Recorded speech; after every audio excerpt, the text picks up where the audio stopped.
Good morning, everyone. My name is Suriñach Campos, and today I'm going to be sharing my Visualizing Peace journey in the Visualizing Peace VIP module of fall of 2023, led by Dr. Alice Koenig.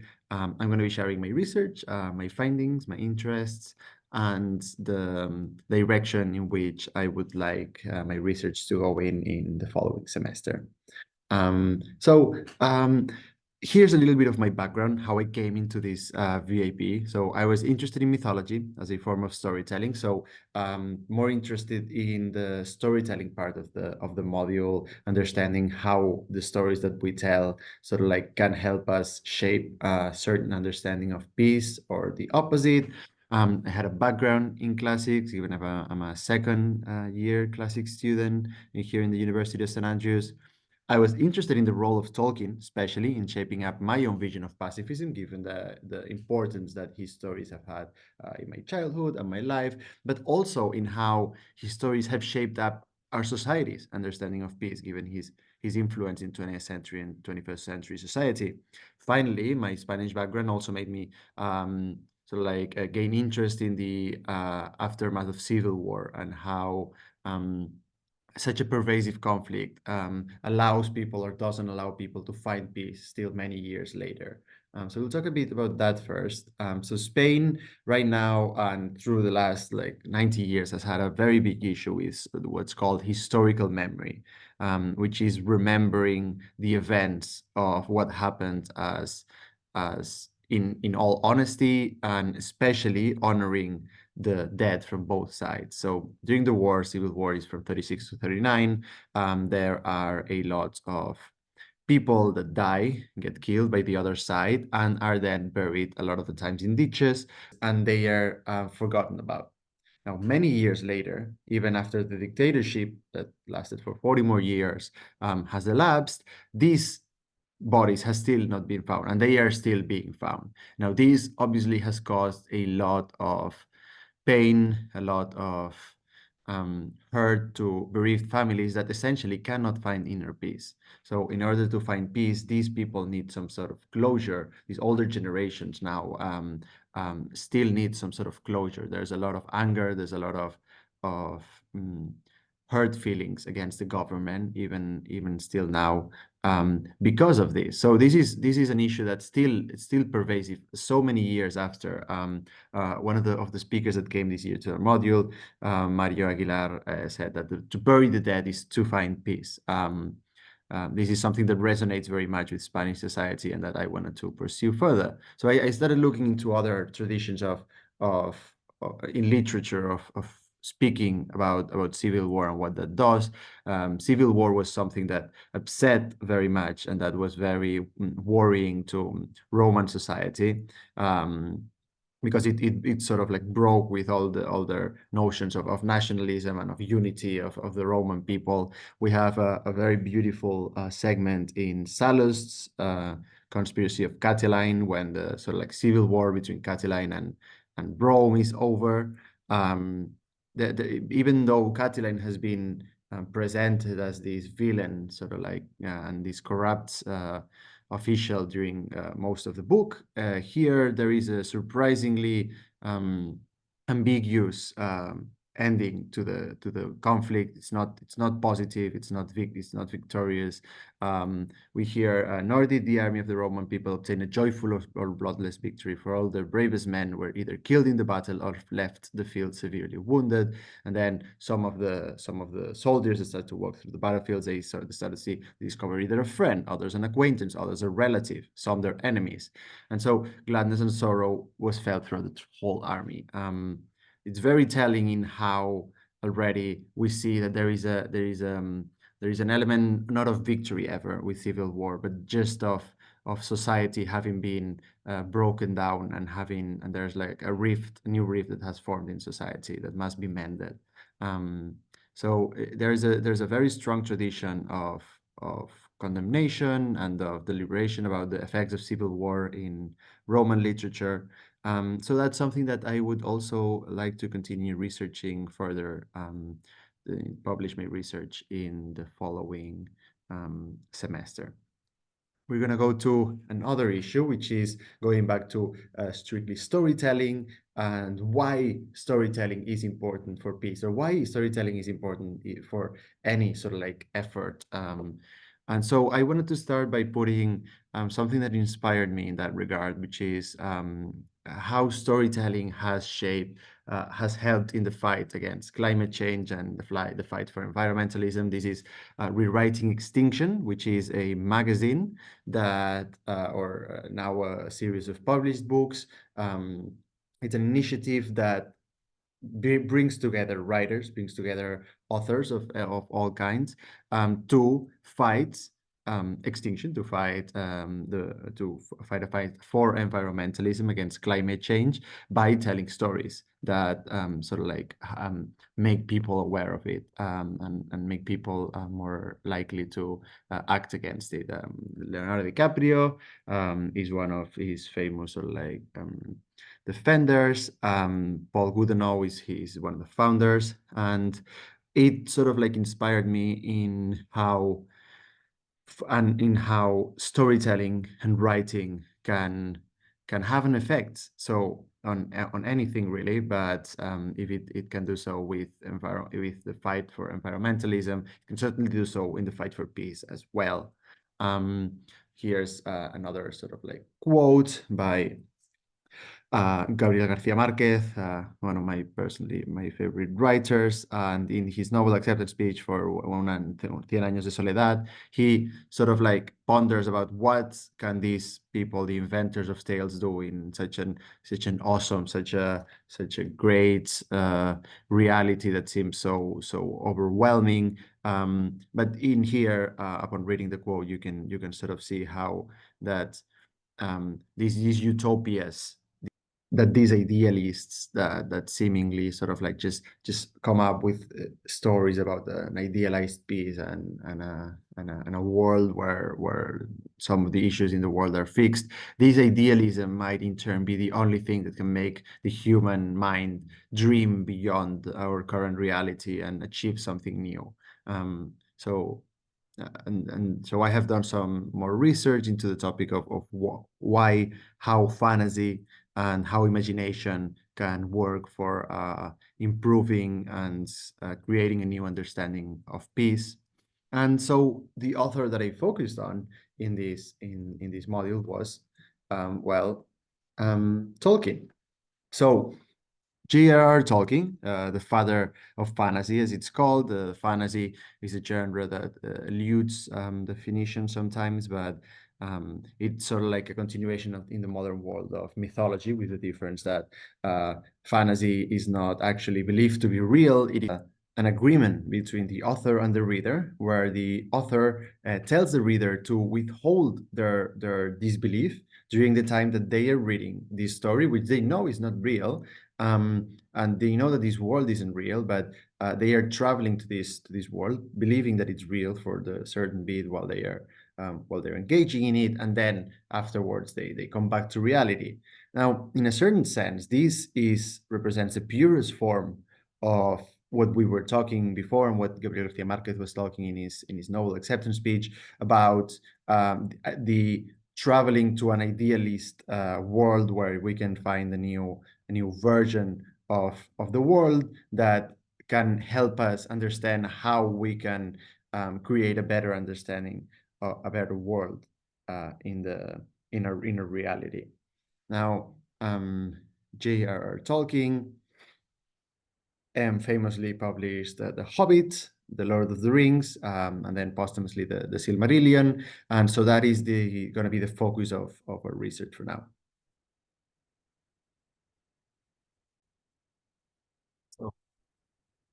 So first, I wanted to address some of the reasons why it might be interesting and why Tolkien is still very much relevant today in today's society. Some people might be more or less familiar with him, but it is true that he has had a big influence in Western society, especially during the 20th century, 21st century, to the point where it has the concepts present in his works have infiltrated modern society and have infiltrated places such as the Ukraine war. We have accounts when looking at battlefield videos on the battlefield of Ukrainian soldiers so like referring to Russians as orcs, as a dehumanized sort of like horde uh, that you know fights for an evil lord.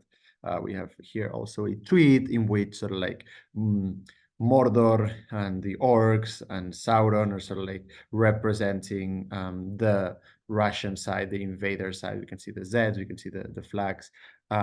So these concepts have very much been taken into context of, in this case, war, but can also be taken into context of peace. Now, this sort of like was a Kickstarter for my research, and one of the things that I researched was the idea of orcs and otherness. Now, in regard to areas of research that I discussed with in my interview with Dr. Bebe Bezzini, a researcher and professor at the University of Oxford, and a Tolkien scholar that has studied it during his whole life. When we talked about orcs and otherness. So how do these orcs, how do these sort of like hordes of nameless evil beings mm, have an impact on our understanding of the other and our understanding of the enemy and our possible dehumanization of the enemy by sort of like associating it with these sort of like fantasy creatures.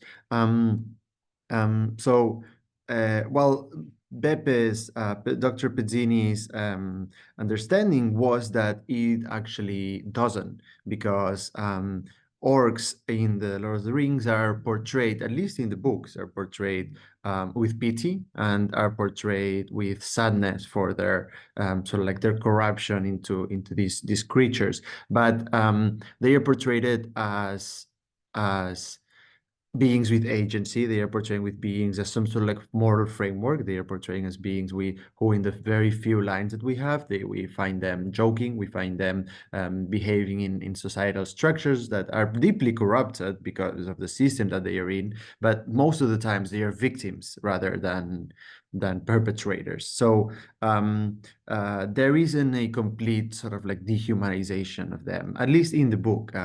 Now, obviously, in the movies, that's different between, because there is a certain and definite sort of like militarization of a lot of the parts of the Tolkien story in the movie adaptations. So, in order to research a little bit more this concept of otherness, I turned again to the classics, and I researched a little bit how otherness is used to create an idea of romanity, how we use otherness to create a sense of nationalism for ourselves. The Metus Gallicus, the fear of the Gauls, was something that Caesar actively took advantage of in order to create a more nationalistic ideal of the sense of what it was like to be Roman. Like the sense of what it's like to be Roman is created oppositionally to the idea of being a Gaul. So Gauls in that respect are just a tool to sort of like for the Roman mind to examine themselves again, so that they can sort of like feel more Roman. This is something that's parodied and sort of like also examined in great detail in Asterix and Obelix, and it is something that can certainly be extrapolated to works such as Tolkien's, because if we go back to the orcs, we see how much of the Gondor's and Rohan's identity is actually built on their defense against the Dark Lord, and they're sort of like they're preparing for a fight against the Dark Lord. Many of the great heroes of Middle Earth, especially of Gondor, are great warriors against the orcs, and sort of like their identity, their cities are all sort of like built in opposition, yes, but also in like in an intrinsically connected way with this enemy. Um, so really interesting research that I plan on sort of like also continuing. Um, I also researched for some of the museum entries the topic of environmental peace, and sort of like how ends are a way for Tolkien to give agency to nature and to personify and give a better understanding of industry and nature, and how the human impact on nature can be seen as an act of war against nature, and how finding an understanding between nature and industry, which is something that right now we call environmentalism. It's something that can also be seen in terms of peace and war. It is peace with an organ, nature, that in theory, in terms of nature itself, not obviously humans that talk for it, but in terms of nature itself, nature has no voice. So the act in literature of giving a voice to nature, right? So like personifying certain aspects of nature as different fantastical beings, also goes a long way in changing people's perspectives on how to treat and perceive nature in a conflict such as this, right? With Saruman being the industry and the ants sort of like standing up for nature. Finally, a big focus of my peace project that I have started and wanna continue developing throughout my second semester is the imagery of peace in fantasy. Well, I decided to focus on images of peace in fantasy because after my interview with Dr. Pizzini, I realized that I had to sort of like narrow my approach to Tolkien's fantasy in order to be able to get to very concrete, specific results. And so this was something that interests me because obviously fantasy is normally in literature is a written is a stories that are told in by terms of literature. However, the artwork that is created on it, either through illustrations, through movies, and through any sort of like medium, honestly, can go a long way in shifting our perception of said stories and whether these stories have a pacifist or a war or a focus on war. And I'm gonna put two examples here, and I'm also in my research focusing on Tolkien, but I'm going to put two examples of how different depictions of different fantasy stories can immediately already sort of like give us a perception or a stereotype of the kind of like story that we're going to find. So here are two drawings, two depictions, both drawn during the 70s of Ursula K. Le Guin's The Earthsea trilogy, and then of Frank Herbert's Dune.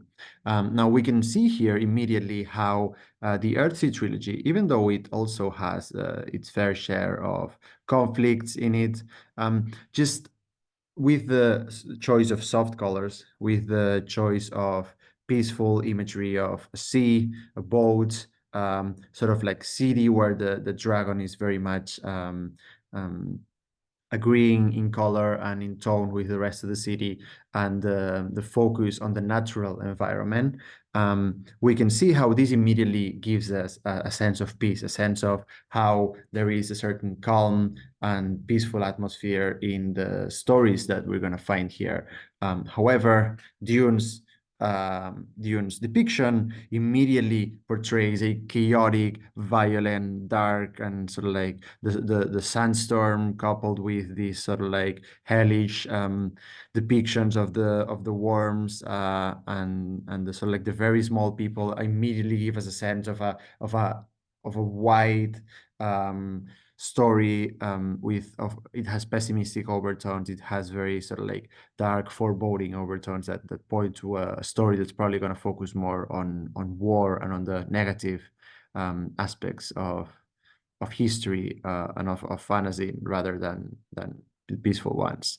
Now, if we extrapolate that to Tolkien, we are going to have the same.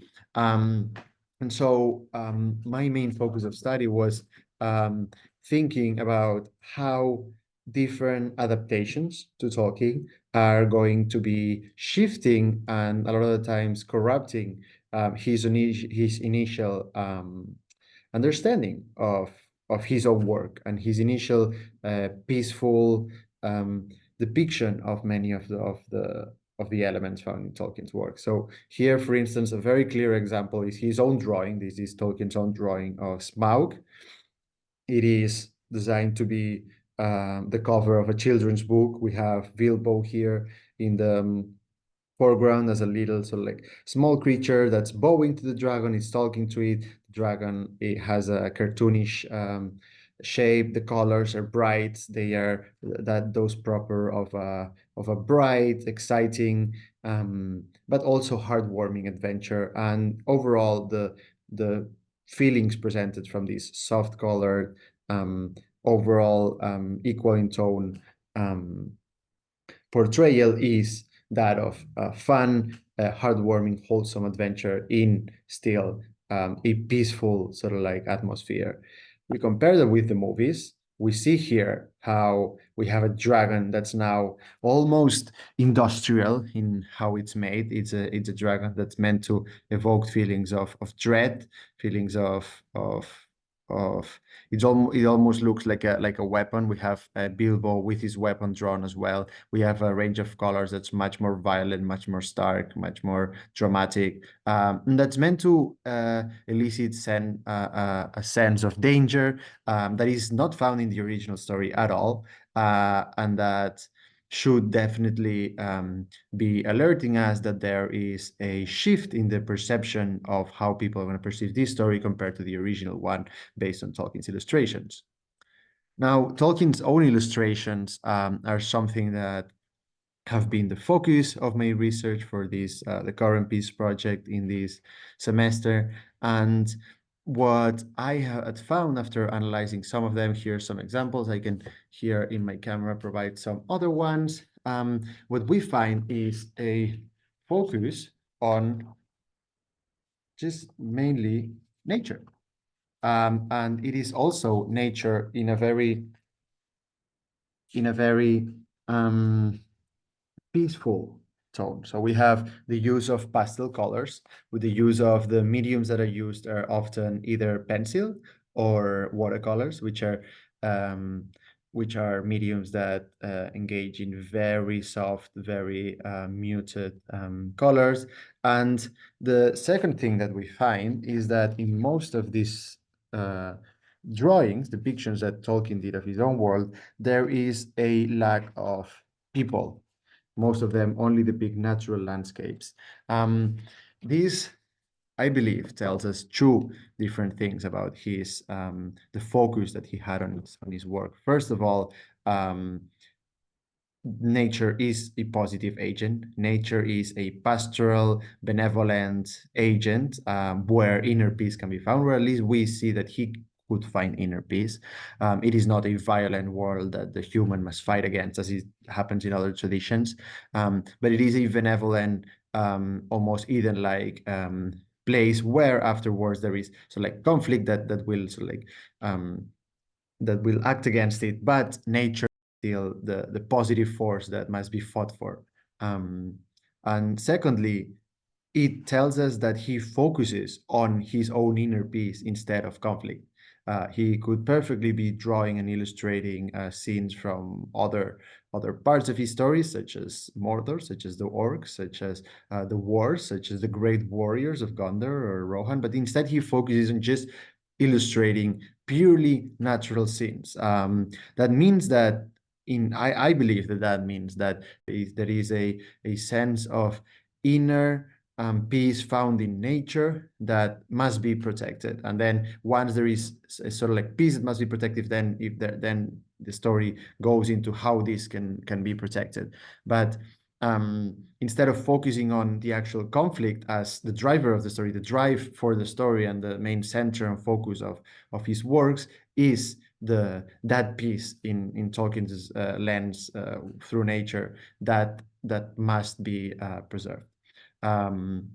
So this is the research I have gotten thus far. In the future, I would like to keep researching different perceptions of how Tolkien has been drawn in other illustrations by other illustrators and then by the media in other movies and movie adaptations, and see how this original feeling and this original intention that he has in his artwork is then changed, altered, and sometimes perverted as well. Thank you very much. That's all.